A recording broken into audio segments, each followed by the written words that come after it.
So in order to get Parcel to deploy properly, what we're going to have to do is first have a look at the Parcel documentation. So if we go to parceljs.org, you'll see what I mean here. And if we go here and just go to click on documentation and just click on environment variables here, you notice that on the page it says that .env files are to be stored alongside the package JSON, blah, blah, blah.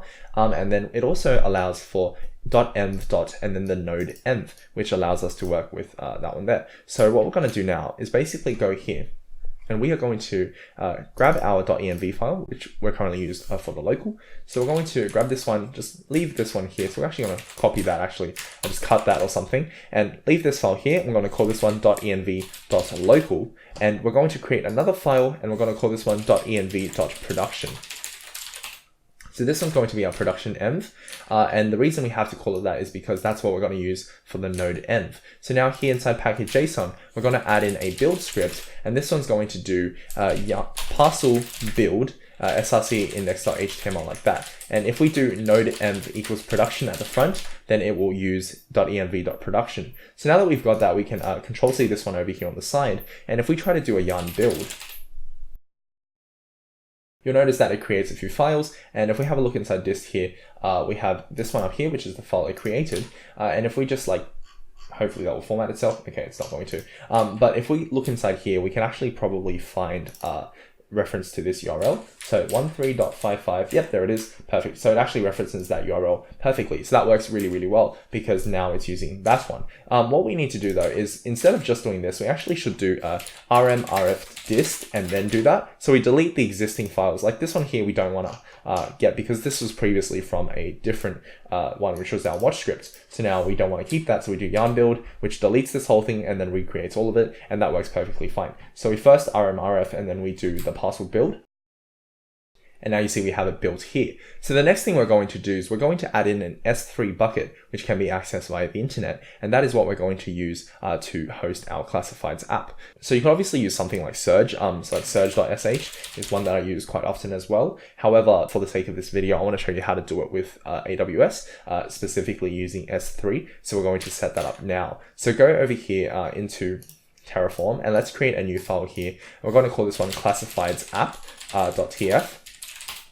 So inside of this one here, we're going to do resource AWS S3 bucket, and we're going to call this one classifieds app.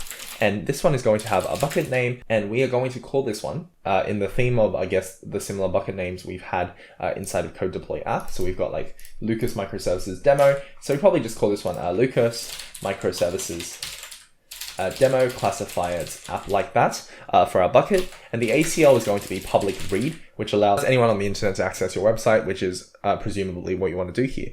And then what we're going to do is we're going to write website index document is equal to index.html. Error document is going to be error.html, but that doesn't exist. So, I mean, I guess it doesn't really matter. You can leave that out. We can leave it like that. And one more thing we need here is the policy. So we're just going to write policy is equal to it, and we can call this one policy like that, and policy there.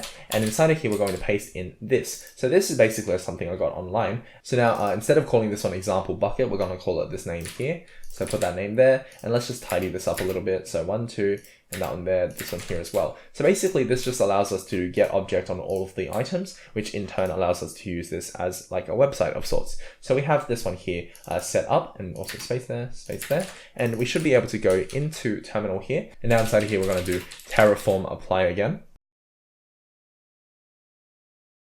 Okay, great. So now that that's created, let's go back into Chrome here, and let's see if we can actually access it. So if we go to back into AWS again, and let's just go to S3, and let's go into Lucas Microservices Demo Classifieds app. We currently have nothing, but let's just say we go to this one here. We've got static website hosting, we've got index.html, so that's pretty cool. And then for our permissions here, we've made it public, so that's really cool as well. So hopefully this should be able to work. And the best way to test it is just to upload something. So the easiest way we can do that is over here in Visual Studio Code. Let's open up this dist directory in Finder. And we're going to grab these 3 files, then go into Chrome here, and I'm just going to drag them in, and then click upload, and that should upload all 3 of them. So now after uploading this, we go to properties, we click static website hosting, and we grab the endpoint here, and you see ours is now live on the internet. So that's really, really cool. But the problem is that we had to drag it into here manually. Now that's not a very nice process, and there is a way to make that a lot nicer. So the first thing we're going to do is install the AWS CLI. So you can search this up, and we are going to install this. And here we're just going to go down here and grab these commands here. So firstly, let's grab the first one. So we're going to curl, which basically downloads this file. Let's go to terminal and Terraform. Okay, let's open up a new one. And let's go into our temporary directory, so cd/tmp. So now inside of tmp, we're going to paste in that line there. Just going to download that. And now we're going to grab the next line, which unzips it. So just going to do that. And then grab this line here, which is going to do a whole bunch of installation for us. Just type in your password and let that do its thing.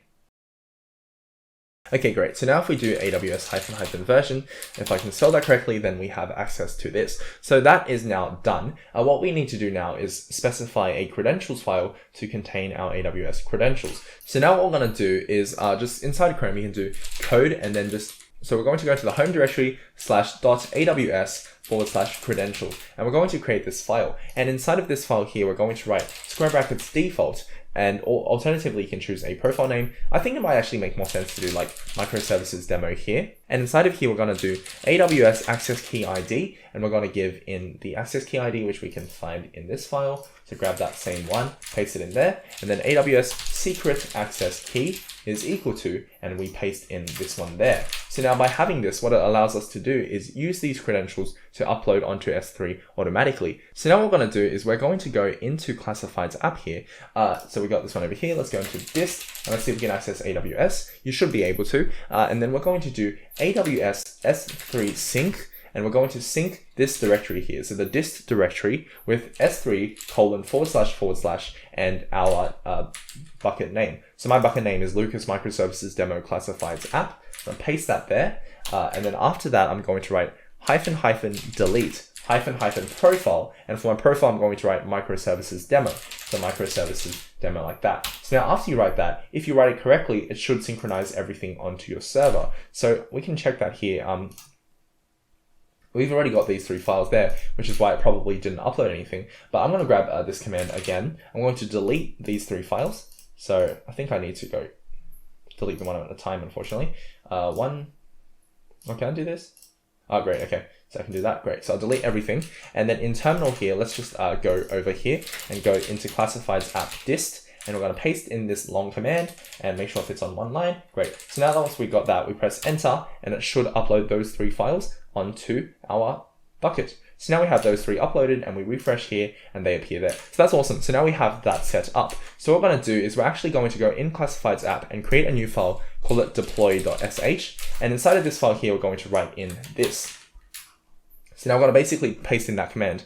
And the reason that we have it in this file here is because we actually want to ignore this inside of gitignore. So you ignore this file because you don't want this file, so we can add it to gitignore here, assuming you were using Git. I'm actually going to cover that in proper detail as to like which files we should ignore. But the reason we ignore this is because we have a profile name in here and also like information surrounding the bucket name. So these kinds of things can definitely change and they're not necessarily relevant to your project, especially the profile name, which is very computer based. So we're going to do something like that and probably have an example version as well. So now for package.json, what we do is we can create a deploy script, and the deploy script is going to run /deploy.sh. And in order to get that working, we have to do chmod +x and then deploy.sh. So basically this one can be run. So now that we have that file set up and we've got our deploy script, this one here deploys dot, which is a problem because we need to deploy the dist directory. And now we can try give it a go. So we can do say yarn build and let's see if that creates new files for us.